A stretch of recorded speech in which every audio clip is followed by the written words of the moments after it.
This is Liberty Law Talk, part of Liberty Fund's online library of law and liberty. Your host is Liberty Fund fellow Richard Reinsch. Our web address is libertylawsite.org, where you can subscribe, comment, find other episodes and links related to today's conversation. Our email address is lal@libertyfund.org. Today we are discussing with Patrick Deneen his new book, Conserving America, Essays on Present Discontents. Patrick Deneen is the David A. Potenziani Memorial Associate Professor of Political Science and Constitutional Studies at the University of Notre Dame. He's the author of The Odyssey of Political Theory and Democratic Faith. His essays and writings have appeared in numerous publications, including First Things, Intercollegiate Review, Front Porch Republic, among others. Patrick, welcome to the program. Thanks for having me. So we were originally, Patrick, we had planned on having this interview tomorrow. It just so happened that's the day of Donald Trump's inauguration, a big national day, and you're going to be interviewed by press outlets on that for that event. So I'll ask you here your thoughts on the inauguration of Donald Trump, the improbable victor last November. Well, I was hoping to have the rest of today to actually try to put together my thoughts on this. I think we're all... Well, you'll get a head start. Right. Yeah, no, we're all sitting on the edge of our seat wondering what will happen and what to expect out of this administration. It seems to me already pretty evident that while we can expect, obviously, a lot of opposition from the minority party, the Democratic Party, in the houses of Congress, and kind of various of the media, et cetera. I think the most interesting thing to watch will be the divisions that will take place between the Congress, the Republican-controlled Congress, and Trump, and even as some of the confirmation hearings have suggested, members of Donald Trump's own cabinet and Donald Trump. And I think these divisions and interesting divides within the kind of conservative world and the Republican Party are going to be the ones that I think will be, in many ways, the ones that may get talked about least in the media, but probably deserve most of our attention. And so institutionally, then, this moment lends itself perhaps to a revival of separation of powers type maneuvering that's been noticeably absent under George W. Bush. Of course, his party controlled Congress for most of his presidency, and then also under Barack Obama from 2008 to 2010. We didn't see any sort of pushing or straining the two branches against one another. But that is perhaps likely now, you're saying? Well, I think in some ways we did see that in the sense that the Congress didn't want to pass legislation, at least certainly in the last few years, that President Obama would have wished for, and that, as has been commonly portrayed, that the Congress has been obstructionist. One can wonder whether that description could go both ways. Yeah. But I think you're right that in a sense we can expect some interesting assertions of congressional power in light of the fact that the Congress will be held by the same party as the president. Or at the very least, I think we'll see real negotiation having to take place, which is what we haven't seen for roughly the last 6 years. Now, Trump is known as a businessman who likes to cut a deal, and I think it's very possible we could see some real legislative achievements coming out of this Congress, but they won't simply be the things that Donald Trump talked about in his campaign. Now, these are going to have to be a matter of negotiation, dealing, and I think in some respects we could possibly see some good governance results from those kinds of negotiations. Your thoughts on this new edge? I mean, we've had George Nash on, I had Peter Lawler on, both offered their thoughts on populist conservatism, the strain that pushed Donald Trump over the edge in November. Patrick Deneen's thoughts on what this means for the broader right in America. Right. It is, of course, fascinating for someone, myself, and the others you mentioned, growing up at a time when there was a populist strain in the Republican Party, but its ruling element, in a way, was happy to ride that wave, nevertheless to advance policies that were not always, I think, either by perception or reality, not always to the benefit of those living in the hinterlands. And I do think that the party now has fundamentally changed in the sense that it's certainly the head of that party reflects more of a sympathy to the views of the more broadly populist kind of Southern Rust Belt parts of the party. Again, it will be very interesting to see what Trump do, what he can do to affect those policy ends, whether actual policy can result from Congress or from his own ability to forward executive orders to change some of the obviously very powerful forces in a globalized economic and political system. I think that there will be some symbolic gestures, and we've already seen a few of those with Carrier and his pressure that he's bringing to bear on some of the automobile and other companies. But whether as a matter of policy you can affect laws and various other kinds of administrative law to benefit those who are perhaps more in the manufacturing areas, et cetera. I'm simply, like everyone, I'm going to watch with some fascination and interest. Yeah, it seems, just thinking off the cuff, the corporate income tax rate cut could be perhaps the best way to create jobs in terms of taking pressure off, because we know the incidence of those taxes fall on employee wages. So, lessening that to 15 or 20% could be quite beneficial. I've been thinking. Yeah, right. Now, whether that has the effect of sort of incentivizing companies to create, good jobs here in the United States, that's a question that always the unpredictability of unintended consequences, we can't know for certain. It seems to me that a lot of rethinking of what had been sort of standard operating procedure in economic and other kinds of policy is really going to undergo some really interesting changes and reflection. So let's talk Conserving America, your new book, a collection of essays, some of which previously published, some speeches that you've given, put together in this one book. What are you arguing in Conserving America? Well, the theme of most of these essays, which, as you mentioned, were all of them had their origin as lectures, and they were lectures, I think, in every instance that I was asked to deliver to undergraduate audiences. And so these are not inaccessible academic jargony. They're meant to be available and accessible to a smart undergraduate audience and similarly placed readers. And my effort in a lot of these essays and lectures was to argue for a different way of thinking about conservatism than the way that many contemporary Americans perhaps think about that word. And a lot of the essays end up invoking particularly the thought of Alexis de Tocqueville as a kind of touch point for thinking about what it would mean to conserve, not just as a matter of politics, but also as a matter of culture and as a way of life, to conserve certain kinds of goods of human life that we might regard as essential for human flourishing.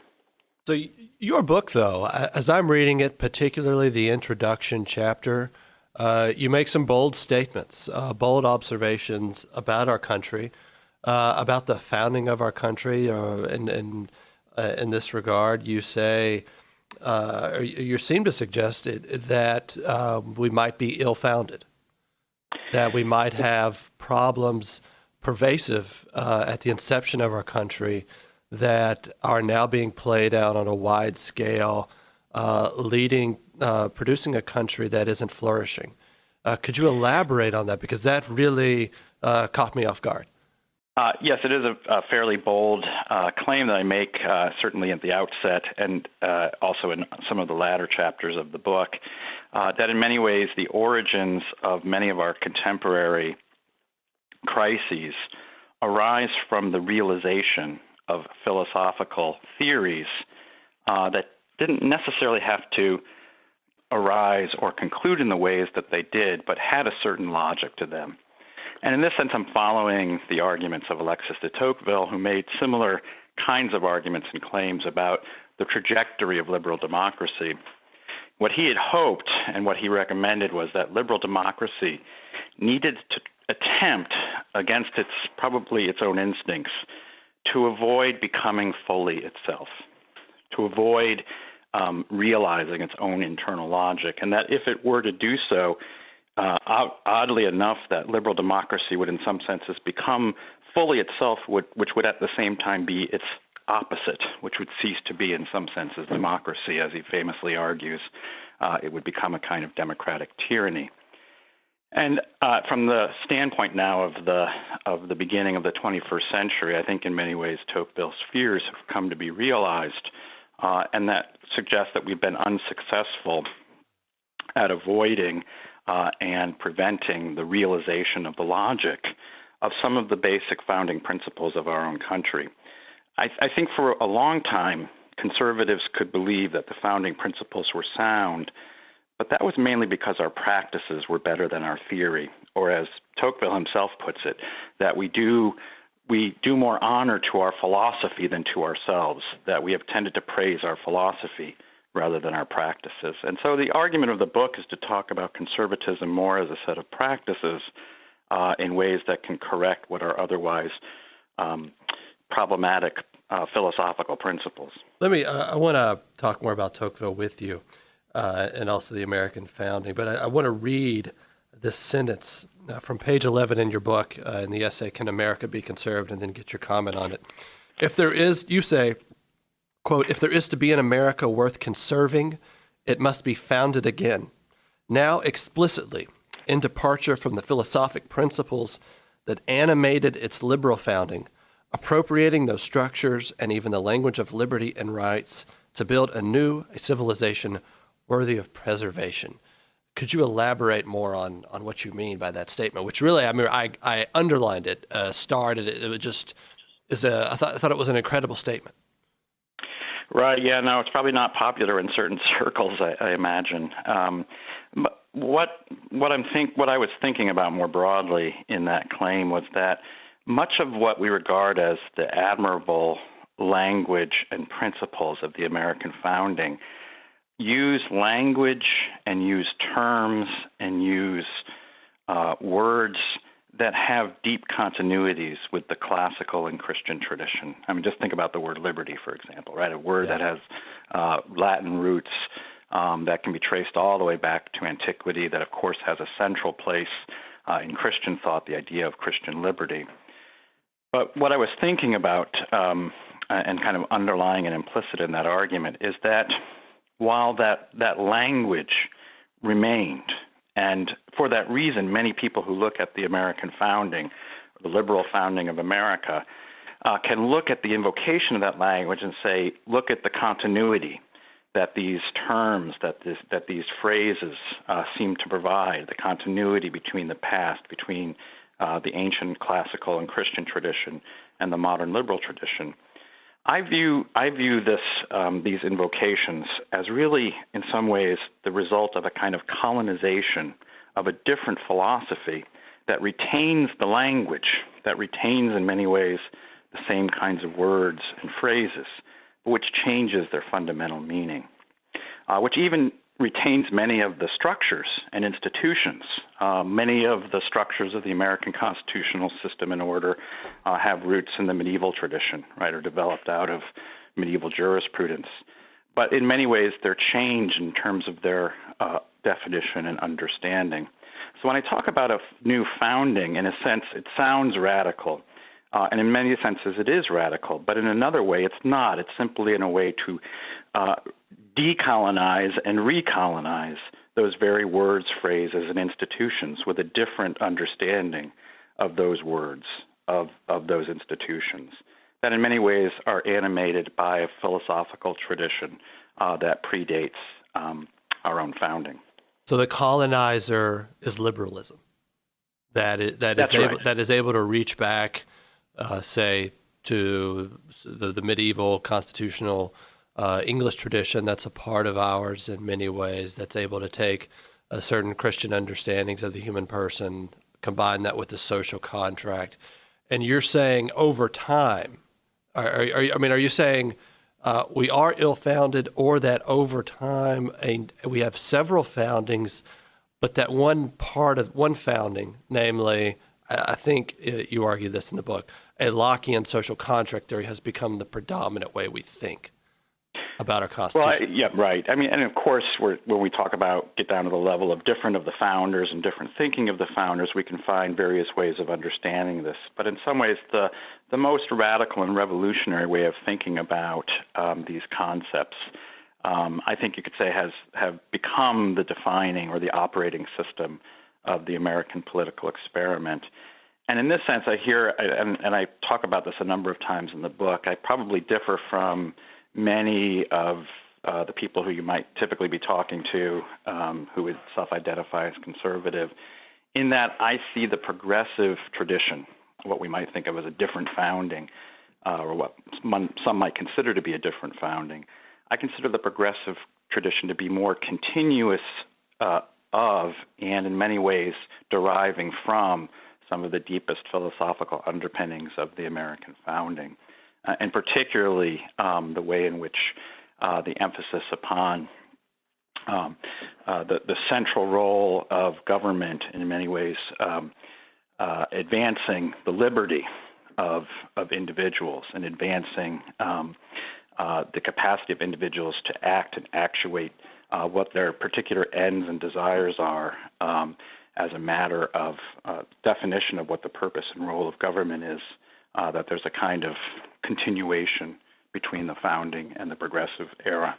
Talk about that more, if you would. I mean, that's also a bold claim. It's one I think a lot of conservatives struggle with or would struggle with upon hearing it. And those who have read certain progressives would know that they set themselves against the founding. Woodrow Wilson famously announced that our Constitution was Newtonian, but his Constitution, or his idea, was a Darwinian Constitution, and that was the better way to think about a governing blueprint for our country, and that this meant our constitutional practice and ideas had to change dramatically to make way for a new age, a new era, all of this sort of stuff. You're arguing, though, it's continuous. The progressives are continuous with the American founding. Right. I wouldn't say or argue that they are the same, and I think there are many distinctions and differences that one can draw. But those differences and distinctions can obscure the ways that there is a kind of deeper continuity between what we could describe as the liberalism of the founding, right, the kind of classical liberal tradition, and the liberalism of the progressive period of the historicist thinkers and political actors and statesmen. What we might today call progressive liberalism. And what conservatives today tend to emphasize is the difference between the classical part of the liberalism and the progressive part of the liberalism. And what I'm suggesting is that what we need to attend to is the way that they are both liberal, the way in which they are both in some ways animated by a deeper understanding of what it is for liberalism to realize and instantiate itself. And in this sense, I'm not saying that it's the same thing by any stretch. What I am saying is there is a kind of continuity in the ways in which certain logical outcomes of liberalism, classical liberalism, lead into and in many ways can be seen as manifest in progressive liberalism.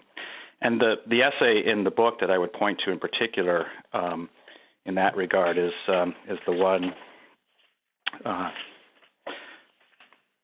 that's entitled Community and Freedom, or Individualism and Statism.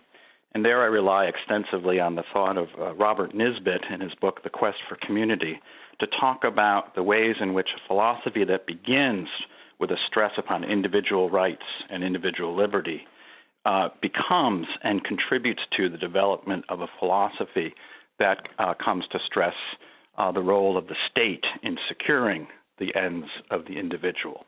And so there's a kind of continuity between individualism and statism that's much more linked and related than the ways that we typically see them as opposites in our contemporary political debate. Is a deeper connection, I mean, just thinking about your argument, is the connection between, say, progressivism and the liberalism of the founding, as you articulated, a sort of will. There are no limits to human will. There's right. There's nature. There's no real nature There's science and there's technology and then there's the individualism, and all these things are sort of brought to bear. Is that kind of what you're getting at? Yeah, I would say that the two main features of the liberal project that I point to that you can see as continuous in both of these instantiations of liberalism are, on the one hand, the way in which liberalism redefines and reconceives human relationships as fundamentally stressing the need to think about the autonomous individual, and the way in which the creation of the autonomous individual is, in fact, the result of a powerful state, that the autonomous individual that exists only in theory in liberalism can only be created in fact by fairly powerful forms of organization and intervention by the state and the state's role in extending and expanding commerce and so on. And secondly, as you point to, the need to extend and expand human power and conquest over nature, which is a continuous theme in classical and progressive liberalism. Thinkers like John Dewey invoke and frequently quote from Francis Bacon as one of the leading thinkers who inspires him in thinking about the need for human beings and the expansion of science to complete and extend human power to the greatest extent possible. So thinking, just coming full circle then, coming back to the American founding, what is it about it that should be conserved in your mind? I'm not clear on that in reading your book, and that seems to me an interesting part of your argument is does America need to be fundamentally transformed? Well, my claim is that in many ways our practices were historically better than our philosophy. And conservatives have spent a lot of time over the last maybe 30 to 40 years talking about the ways in which we have to reclaim and purify our theory. And it seems to me less time talking about the ways in which we need to preserve and in many ways maybe even rethink and reinvent our practices. And further, it seems to me many conservatives have been unwilling to reflect on the ways in which our devotion to a political philosophy and the practical results of that may in fact have the result of undermining otherwise good and healthy practices. But thinking about Tocqueville here, you mentioned him as informing your book, and I'm curious though how you kind of evaluate what Tocqueville says about America and democracy in America. That democracy is providential; it's going to sweep the age. There's at one level very little we can do about that, but there are significant ways, and maybe you're getting at this with your practices, that we can stave off sort of the deadening egalitarian effects of democracy. And he talks about those deadening effects and really in the second volume in a profound way. But he lists in the practices, I guess you're alluding to here in the Americans, religion, family, local self-government, the ways these lift us out of ourselves, put us in contact with others, raise our minds to higher thoughts than just our own desires or our own immediate self-interest. So give us maybe an enlarged understanding of what we should do with our freedom, what we should do in our self-governing, and that this could, if properly cultivated, lead to a healthy democracy. And Tocqueville says, "I'm a friend of democracy, but I'm a critical friend. I will point out flaws." But thinking about some of the arguments in your book, do you see Tocqueville's counsel there on these sorts of things that could help, not proving ultimately to be as successful as he thought? In some ways, I read Tocqueville a little bit as a kind of contemporary Cassandra. Okay. Someone who laid out in many ways the warnings of this providential fact and process and kind of unfolding of democracy, who warned about what its likely trajectory would be, who counseled his readers of ways that they might forestall some of those developments, but who himself, and seems to me for good reason, was worried and anxious about whether or not democracy could generate the capacity to limit its own internal logic. So if we think about each of those things that you just mentioned, family, religion, local self-government, education as a kind of exercise and exploration of what it is to be self-governing and self-ruling. And if we think about where we are today in contemporary American society, I think it's fair to say that in every one of those areas that Tocqueville counseled will be necessary to sort of shore up kind of points of resistance to the logic of democracy. What has actually happened, and what he himself feared would happen, was that the logic of democracy would end up redefining all of those institutions and practices in conformity with the logic of democracy itself. So all of those things that we might look to as correctives or barriers or in many ways kinds of obstacles to democracy's self-fulfillment have in fact become part of now the project of further democratization in a sense. So I see Tocqueville as in many ways giving us a warning that he realized would be very difficult for democratic people, in fact, to ultimately accept. So you think, so what could we do? Are we thinking contemporary practice? Think about Peter Lawler has said, you need to have libertarian means for non-libertarian ends. So you want to employ practices and policies in government that allow for decentralized choice, decentralized excellence, but that it would be manifest in relational institutions. And so it's not purely an individualistic or autonomous individualistic society you're building towards, but something lumpy that's going to have a lot of play, a lot of room to maneuver. And that's really what we don't have now. We can think about a lot of institutions where that is the case. Even thinking about, this is the problem with Obamacare. It seemed to me as it took away actually the relational aspect of healthcare in an attempt to manage it from the center.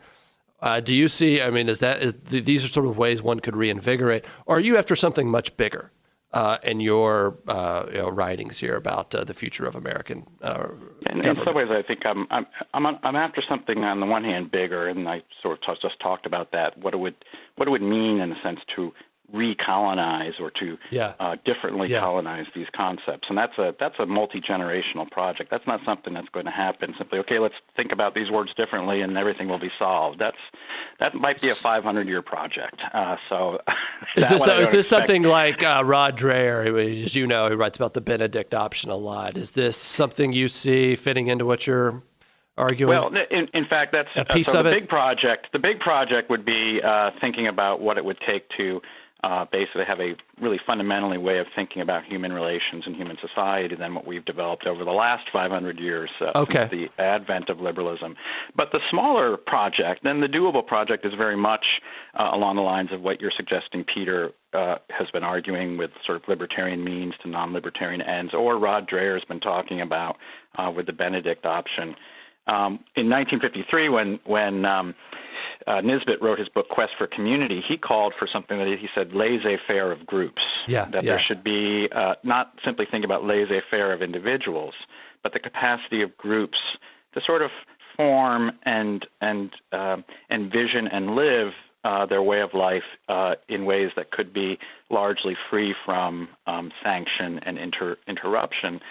The worry that I think many people have had rightly over the last number of years, certainly under the administration whose last day is today, and in the expectation that might be continued with a Clinton presidency, was whether or not there would be enough willingness to allow for that kind of laissez-faire of groups. I remain concerned, not necessarily that we're going to see the same kind of imposition upon various religious organizations, et cetera, in the next 4 years, but that the basic logic of liberal democracy seeks to extend and expand the rights of individuals always to be free from any particular groups whose beliefs, whose ways of life can be seen as contrary to a liberal point of view. and so that the liberal state will always have a preference or a tendency to see its role as liberating people from those kinds of non-liberal kinds of ways of life. I was once a party to a conversation when I was working at Princeton, when I was teaching at Princeton, and a number of my colleagues, kind of Rawlsian colleagues at Princeton, were extremely exercised at the fact that something on the order of 85 to 90% of Amish children, after they go and experience the sort of vice of contemporary American society for a couple of years when they're teenagers, that 85 to 90% of them end up rejoining the Amish order and accepting the limitations on their behavior and hedonism. And one of my former colleagues went so far as to say, we need to liberate them from that kind of oppression. Yeah. Well, interesting in this regard, as I'm listening to you, thinking about other thinkers who I think we would classify them as liberal, maybe conservative liberal, but concerned, I think, about the same sorts of things you are in Conserving America. I think of John Courtney Murray. I think of Orestes Bronson, I think you're familiar with, who look back in different ways to the American founding. Bronson, in particular, the unwritten Constitution, the sort of the unwritten Constitution, evident and actually much more substantial than the written Constitution. He says that is the culmination of really the best of Western civilization in the American founding. Arguing, he says, for tremendous resources to dialogue with and, if not overwhelm, sort of this more muscular liberalism that you identify. How do you evaluate those thinkers and sort of seeing liberalism as I think you articulated in the book, liberalism as an ideology and as a time-confining ideology that focuses us only on the present? And we're unable to see, as you argue, this Burkean notion of a living theory of society or a living understanding of, the dead, present time, and then also preserving and handing things down to the unborn.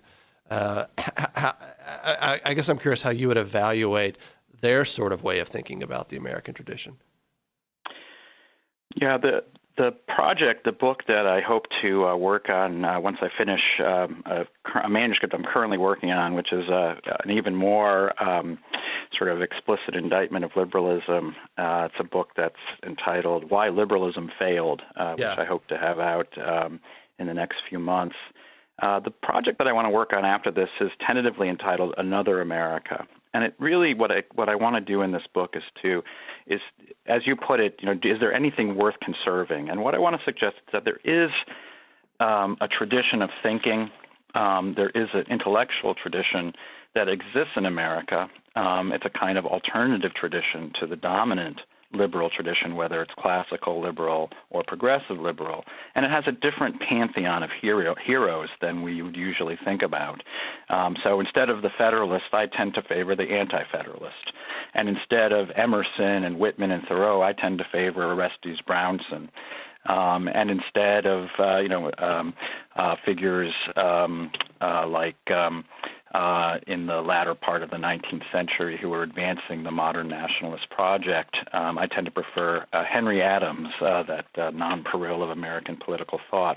What I want to do in that book is to put together a kind of alternative sort of pantheon of intellectual heroes in which Brownson would be one of those figures.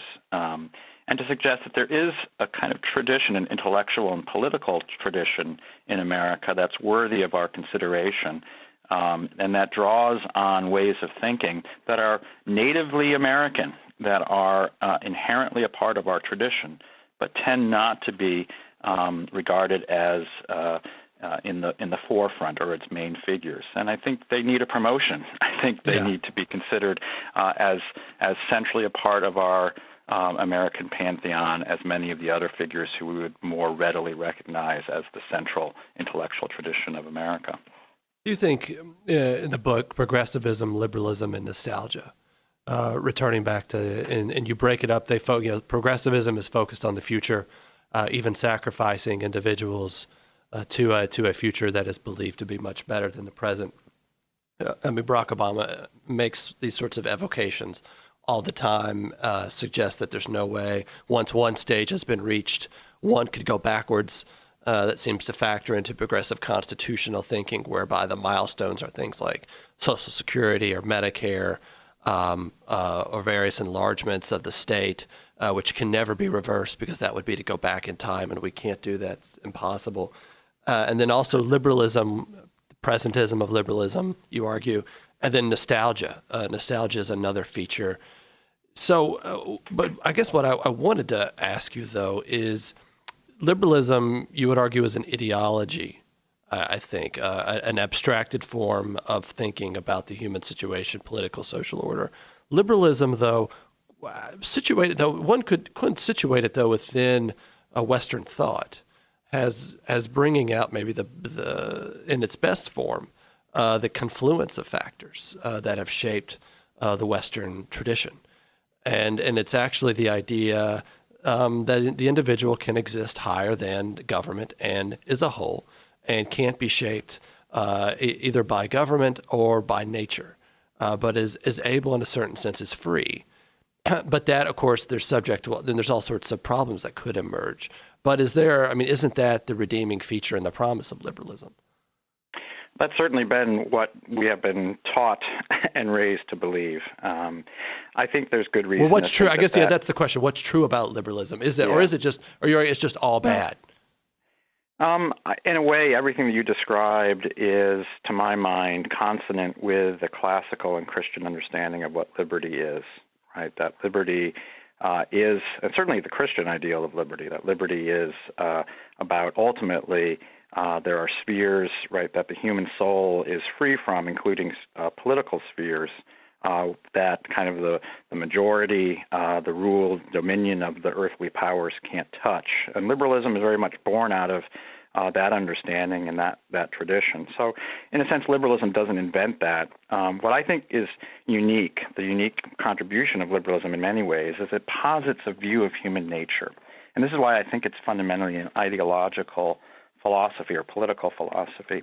It posits a view of human nature which, in fact, is not possible except through kind of massive reorganization of human society to make it at least notionally possible. And that view of human nature is the autonomous, rights-bearing, freely choosing individual. In the book, I have a brief sequence in which I talk about a passage which I talk about the Obama campaign ad of The Life of Julia. Oh, yeah. I don't know if you remember that commercial, which has now disappeared from the internet. And to me, The Life of Julia is in many ways the kind of perfect instantiation of what the kind of liberal vision of the autonomous, freely choosing individual is, which is that Julia is a person who apparently has no relationship to any other human being, except very briefly there's a child, but that child is taken away on a little yellow bus and never seen from again.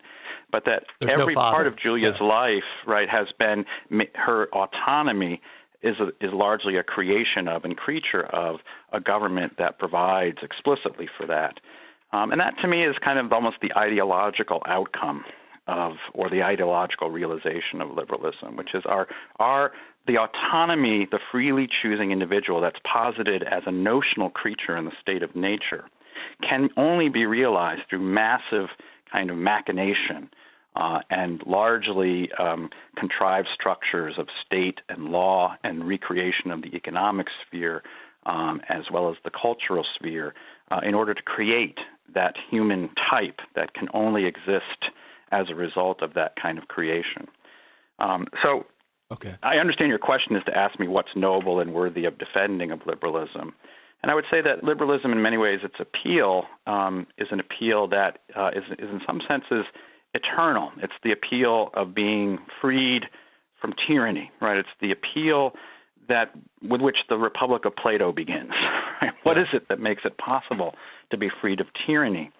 But its ideological nature, and particularly its vision of human nature, actually undermines, in a real sense, the theoretical appeal it makes to freedom from tyranny. Thinking your book, you have a great reflection on several films. One in particular, It's a Wonderful Life, and you have an interesting take on that film, I thought, and it relates to, I think, what we've been talking about in a deep way. That is just that George Bailey, you suggest, may actually have done something very wicked in creating these new homes for recently arrived immigrant families, in that he paved over, or he buried, or not buried. There already was a burial ground, and he built these homes on the burial ground and had to cover over and efface these markings.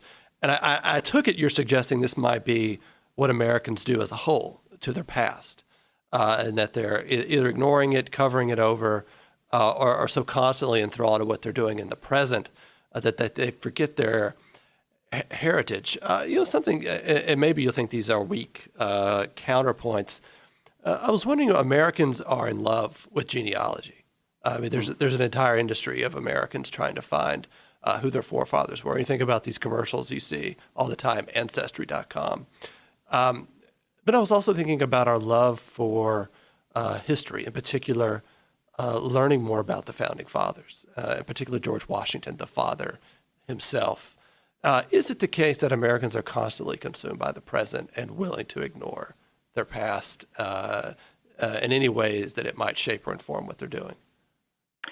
Yeah, thank you for highlighting that I've ruined the movie "It's a Wonderful Life" for an entire generation it's funny. of people. I had always missed that until you pointed it out. So, yeah, it's striking that the scene in which George tries to find what was the origin of when things started to go bizarre and he never existed. He tries to find the home of Mr. Martini. He was at Martini's bar when this all began. And so he tries to find the home of Mr. Martini, which is, as we know from earlier in the movie, is the suburb, basically, that George builds to allow Mr. Martini to escape from the clutches of Potterville and the slums of Potterville. And so on the one hand, like liberalism, we admire, okay, isn't this great? We get to liberate the poor people from the clutches of the kind of evil aristocratic Mr. Potter and his kind of his autocratic ways. But what we tend not to notice is, in the first instance, that the kind of suburban enclave that George Bailey builds is not only a contrast to Pottersville, it's also a contrast to Bedford Falls.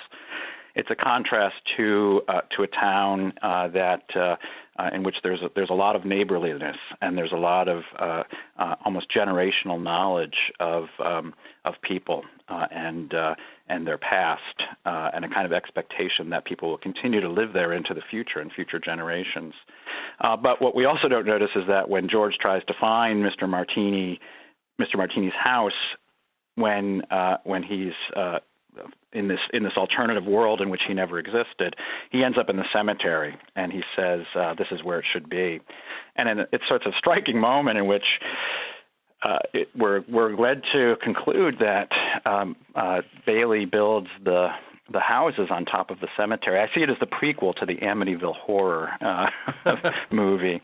But I think you're right. I think in some ways it's a kind of deeper symbolic representation that part of American progress is to efface our past and in many ways to bury it. But you're also right that we have this longing, and in this way I think even under ideology, even under, let's say, communism, people didn't really believe everything. Even if they were in some ways required to live in a certain way, people still have longings, right? The first thing a kid might ask you, among the first things, is, where did I come from? Who are my people? What is my origin? And this longing doesn't go away. But what's striking to me is that rather than being told that now, and going to the cemetery and seeing the gravestones of your grandparents and great-grandparents and great-great-grandparents and having stories told about them, Americans largely have to turn to services, to Internet companies now to discover that information. So it's sort of depersonalized and commercialized. And that's not to say that there is necessarily that's altogether wrong, but it is to say that something really kind of more organic has been broken. And we no longer actually have the experience of generations. We have to almost recreate it as a kind of story that is rather distinct when you hear it from the lap of your grandparents about your forebears. Yeah, I suppose what What says to me is an incredibly mobile country. Yes. Yeah, I mean, I think interesting. I asked you that question because I had a relative that I never met converted to LDS, the Latter-day Saints, and embarked upon a huge genealogical project for theological reasons. And I learned of my German relatives coming over in the 1850s, origins in Bavaria, and settled in Nebraska, then Wyoming. And I learned all sorts of interesting things that I'd never known. And yet the story of my family is they relocated in the growing New South for commercial reasons, which is interesting fact. Thinking about your last chapter, After Liberalism, you talk about liberalism obviously as an ideology. You suggest that it's out of steam. And I'm curious why you think that. I could guess. And then ambitiously you set forth what you think possibilities are for what could come next. Maybe we can end with that. Sure. Well, in an interesting way, in recent elections and obvious widespread discontent across the developed world, the real evidence of a divide between palpable winners and losers in a kind of global economic and political system, the ever greater ability of modern liberal society to sift winners from losers, right, to distinguish who gets to go to the best colleges, who gets to be sort of identified as those who are going to succeed in this system and those who are not. These various emanations and sort of forms of electoral feedback, I think, are widely understood, I think correctly understood, as not merely just a kind of expression of periodic electoral discontent, but suggest a deeper, kind of profound disquiet that's increasingly widespread in modern advanced industrial liberal democracies. And I think reflect very much, and maybe in some ways, things we've been talking about, which is that people are beginning to, I think, experience the culmination of the liberal order and finding it to be in many ways inhumane, finding it in many ways not to comport with what they think should be the nature and way in which a kind of flourishing human life might be lived. Now, I would say there's a real danger that after liberalism doesn't mean that everything's going to be fine. In fact, I think we could see some real unpleasantness, that a kind of reaction against an ideology can be certainly as ugly, if not uglier, than displacing it. So my main argument is that we'd better correctly diagnose our situation and understand that the modern liberal order is really incapable of meeting some of the deepest longings of human beings, including that sense of belonging and membership, a sense that we matter, the capacity to be remembered, to be a part of something bigger than oneself. And then until we really begin to analyze and reflect and to diagnose this condition correctly, we are probably in a condition in which we will not be able to usher in whatever is coming next in a way that might be admirable and something that we might want to embrace. Patrick, thank you so much. The Unconventional Conservatism of Patrick Deneen, which you can read in his new book, Conserving America. Thank you for your time. Thank you, Richard. It was a pleasure. This is your host, Richard Grinch, and you have been listening to a podcast that can be found at libertylawsite.org, where you can subscribe, comment, and find other episodes and links related to today's conversation. Our email address is lal@libertyfund.org.